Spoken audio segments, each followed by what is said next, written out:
কমতে শুরু করেছে চট্টগ্রামের যে কাঁচা বাজারের দাম।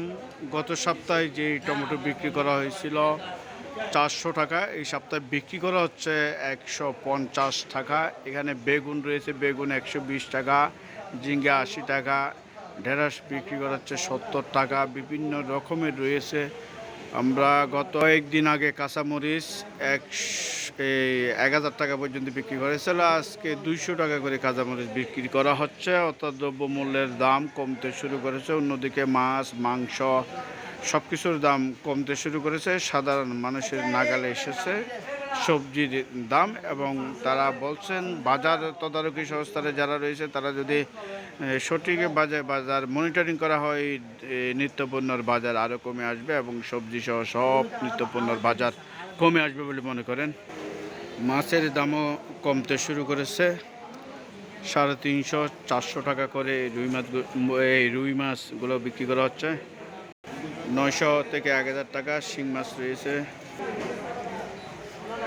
মাছের দাম সামুদ্রিক মাছ রয়েছে 500 টাকা করে কোরাল মাছ বিক্রি করা হচ্ছে। এখানে দেখতে পাচ্ছি বোয়াল মাছ,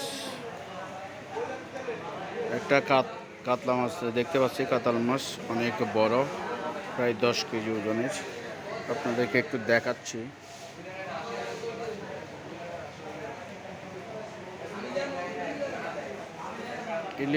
ইলিশ মাছ দেখতে পাচ্ছি, ইলিশ মাছ বিক্রি করা হচ্ছে কেজি প্রতি 1500 টাকা।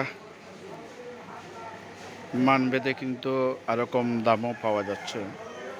খুব সুস্বাদু ইলিশ মাছ।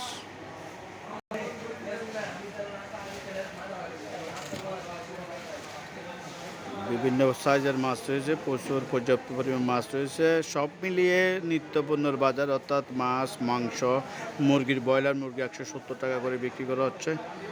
আর সবজির দামও কমেছে, অর্থাৎ ধীরে ধীরে কমতে শুরু করেছে।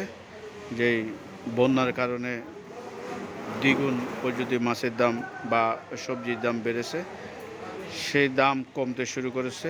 আশা করি আগামী কয়েকদিনের মধ্যে আরও সব কিছু কমে আসবে। অর্থাৎ ব্যবসায়ী যারা আছেন, ব্যবসায়ীরা বলছেন